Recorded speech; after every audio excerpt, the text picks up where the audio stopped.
출애굽기 38장 1절에서 20절입니다. 그가 또 조각목으로 번제단을 만들었으니 길이가 5규빗이요 너비도 5규빗이라.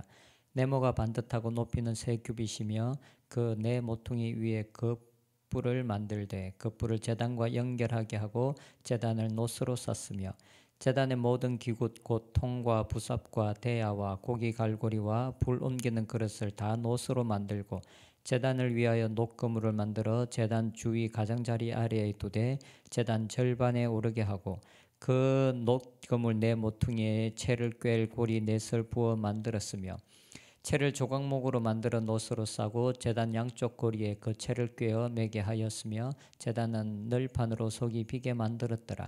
그가 노스로 물두멍을 만들고 그 받침도 노스로 하였으니 곧 회막문에서 수종드는 여인들의 거울로 만들었더라. 그가 또 뜰을 만들었으니 나무로 뜰의 남쪽에는 세마포 포장이 100규빗이라. 그 기둥이 스물이며 그 받침이 스물이니 노시요 기둥의 갈고리와 가름대는 은이며 그 북쪽에도 100규빗이라. 그 기둥이 스물이며 그 받침이 스물이니 노시요 기둥의 갈고리와 가름대는 은이며 서쪽의 포장은 50규빗이라. 그 기둥이 열이요 받침이 열이며 기둥의 갈고리와 가름대는 은이며 동으로 동쪽에도 50규빗이라. 문 이쪽의 포장이 15규빗이요 그 기둥이 셋이요 받침이 셋이며 문 저쪽도 그와 같으니 뜰문 이쪽 저쪽의 포장이 15규빗이기요 그 기둥이 셋씩 받침이 셋씩이라. 뜰 주위의 포장은 세마포요 기둥 받침은 노시요 기둥의 갈고리와 가름대는 은이요 기둥머리 싸개는 은이며 뜰의 모든 기둥에 은 가름대를 꿰었으며 뜰의 휘장문을 청색, 자색, 홍색 실과 가늘게 꼰 배실로 수놓아 짰으니 길이는 20규빗이요 너비와 높이는 뜰의 포장과 같이 5규빗이며 그 기둥은 넷인데 그 받침 넷은 노시요 그 갈고리는 은이요 그 머리 싸개와 가름대도 은이며 성막 말뚝과 뜰 주위의 말뚝은 모두 노시였더라. 아멘. 오늘의 본문에서는 번제단과 노스로 만든 물두멍 그리고 성막 울타리를 만든 것을 기록하고 있습니다. 성막의 전체 길이는 45m 그리고 넓이가 22.5m 정도 되는 크기였습니다. 성막의 울타리는 녹기둥을 이용해서 세마포로 둘러싸여져 있었습니다. 16절에 보면 뜰 주위의 포장은 세마포요라고 기록하고 있습니다. 성막의 동서남북이 모두 이 세마포로 둘러싸여져 있었습니다. 그런데 오직 한 곳만 다른 재질로 만들어져 있었습니다. 그곳은 바로 이 성막의 문이었습니다. 성막의 문은 오직 동쪽에 있었습니다. 이것은 성막뿐만 아니라 솔로몬이 성전을 지었을 때도 성전의 문 역시 동쪽을 향하고 있었습니다. 그래서 이스라엘 백성들은 하나님의 영광은 동쪽에서 임한다라고 생각하고 있습니다. 성막 울타리의 모든 재질이 세마포인데 반해 성막의 문만 다른 재질로 만들었습니다. 성막의 문은 청색, 자색, 홍색 실 그리고 가늘게 꼰 배실을 함께 수놓아 짰다라고 기록하고 있습니다. 18절에 보면 뜰의 휘장문을 청색, 자색, 홍색 실과 가늘게 꼰 배실로 수놓아 짰으니 뜰의 문은 4가지 세계실을 함께 사용해서 만들었습니다. 베슬이라고 하는 것은 삼배나 요즘 린넨이라고 하는 아마를 사용해서 만든 실을 말합니다. 색깔은 흰색이었습니다. 그리고 그 색에다가 그 실에다가 색깔을 입혔는데 어떤 실에는 청색을 어떤 실에는 자색 그리고 홍색 실을 입혔습니다. 제사장의 옷을 만들 때는 금색을 입히기도 했습니다. 그래서 뜰의 문은 이렇게 4가지 색깔을 함께 수놓아서 만들었습니다. 그런데 이렇게 4가지 색깔을 함께 수놓아 휘장을 만든 곳이 이 성막의 문 말고도 몇 군데 더 나옵니다. 우리가 출애굽기에 출애굽기를 읽으면서 계속적으로 듣게 되는 말이 바로 이 청색, 자색, 홍색 그리고 가늘게 꼰 배실이라는 이런 표현들을 우리가 자주 듣게 되었을 것입니다. 먼저는 성소 안에서 성소와 지성소를 가르는 휘장입니다. 예수님께서 죽으실 때 찢어진 곳이 바로 이 성소와 지성소를 가르고 있는 이 휘장이었습니다. 히브리서 저자는 이 휘장은 곧 예수님의 육체라고 말하고 있습니다. 그리고 이 휘장 위에는 그룹이 새겨져 있었습니다. 그리고 또 한 곳은 성소의 덮개입니다. 성소의 덮개는 모두 4가지의 휘장으로 덮고 있었는데 가장 안쪽의 덮개가 바로 이렇게 4가지 색의 실을 함께 섞어서 짜서 만들었다라고 말하고 있습니다.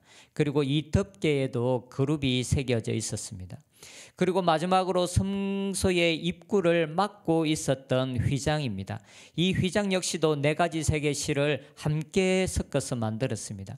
그런데 이 휘장에는 그룹이 새겨져 있지는 않습니다. 왜냐하면 성막들에서 보이기 때문에 이 휘장에는 그룹이 새겨져 있지 않습니다. 이렇게 보면 이 4가지 색을 이용해서 만든 이 휘장이 예수님을 예표한다라는 것이 너무나 분명해 보입니다. 특별히 지성소와 성소 사이를 막고 있는 그 휘장을 바로 예수님의 육체라고 말하고 있습니다. 그러면 이 휘장을 만드는 데 사용된 이 4가지 색깔 역시 예수님의 어떤 속성이나 예수님의 사역을 예표하고 있는 것 같습니다. 먼저 청색은 하늘색을 말합니다. 곧 예수님의 하나님 되심, 예수님의 신성을 나타낸다고 볼 수 있습니다. 그리고 자색은 보통 왕들이 입는 옷입니다. 그래서 자색은 예수님의 왕되심을 나타낸다고 볼 수가 있습니다.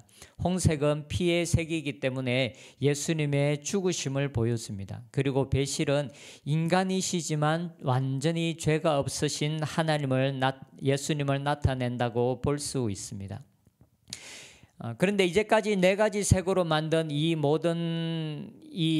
4가지 색으로 만든 이 휘장들은 모두 성소에만 사용되어졌습니다. 그런데 오늘 본문에 보면 이 휘장이 성막들의 문을 만들 때도 사용되어졌다라고 말하고 있습니다. 곧 이 성막들의 이 문이 곧 예수님을 나타내고 있다라는 것을 알 수가 있습니다.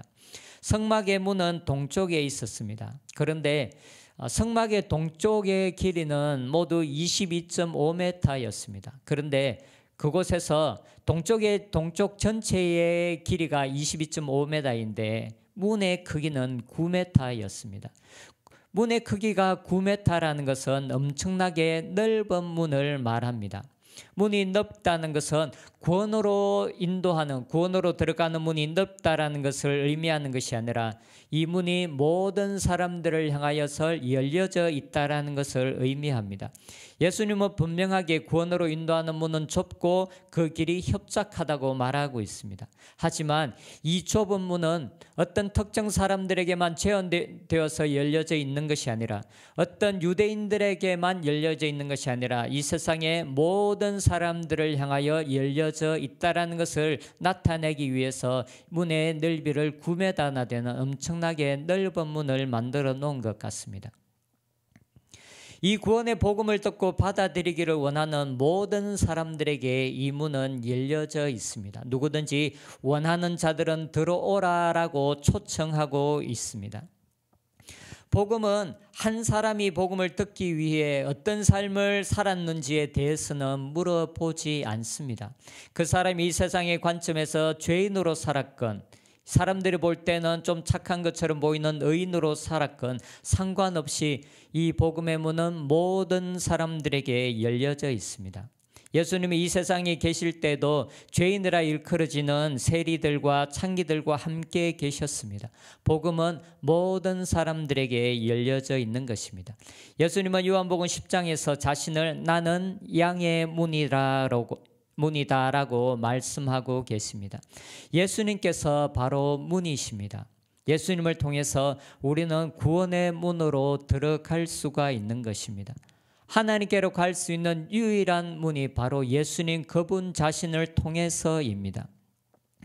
이 문이 활짝 열려 있음으로 인해서 복음이 단지 유대인이 아닌 모든 열방에까지 이르게 되었습니다. 복음이 죄인이었던 우리들에게까지 열려졌고 우리들에게까지 이 복음의 이 소식이 들려졌다라는 것이 얼마나 큰 은혜인지 모릅니다. 우리가 하나님의 선택을 받고 구원으로 초청을 받았다라는 것은 너무나도 큰 하나님의 은혜이며 은총입니다. 그런데 우리가 또한 기억해야 할 것은 이 문은 모든 죄인들에게 활짝 열려 있고 그들이 이 복음의 소식을 듣기 전에 어떠한 삶을 살았는지 상관없이 그들을 구원으로 초청하고 있는 것은 사실이지만, 그러나 이 문을 통과한 자들에게는 그들에게 죄와 상관없는, 이제는 예전의 삶과는 구별된 삶을 요구하고 있다라는 것입니다. 이 문을 통과한 자들에게는 예전의 삶에서 돌이키는 속죄제가 요구되어집니다. 그리고 이제는 자기 자신을 위해서 사는 것이 아니라 하나님을 위해서 사는 것을 의미하는, 우리의 하나님 앞에서의 헌신을 의미하는 번제가 요구되어집니다. 이 문을 통과한 자들에게는 예전과는 다른 삶이 요구되어지고 있습니다. 이제까지 어떤 삶을 살았건 상관없지만 초청에 응한 사람들은 그 부르심에 합당한 삶을 살아야 합니다. 하나님께서 그것을 요구하고 계십니다. 이 부르심에 합당한 삶을 살지 못할 때는 성막 안에서도 하나님의 진노로 죽을 수 있다는 것을 기억해야 합니다. 하나님은 구원의 문을 우리들에게 활짝 열어놓으셨습니다. 바로 예수 그리스도의 죽으심을 통해서 예수 그리스도께서 하나님 앞에서의 순종과 우리들을 향한 사랑으로 십자가에서 자기 자신을 내어놓으신 그 은혜로 말미암아 우리들에게 구원의 문이 활짝 열려졌습니다. 이 은혜를 입은 사람들이 바로 저희들입니다.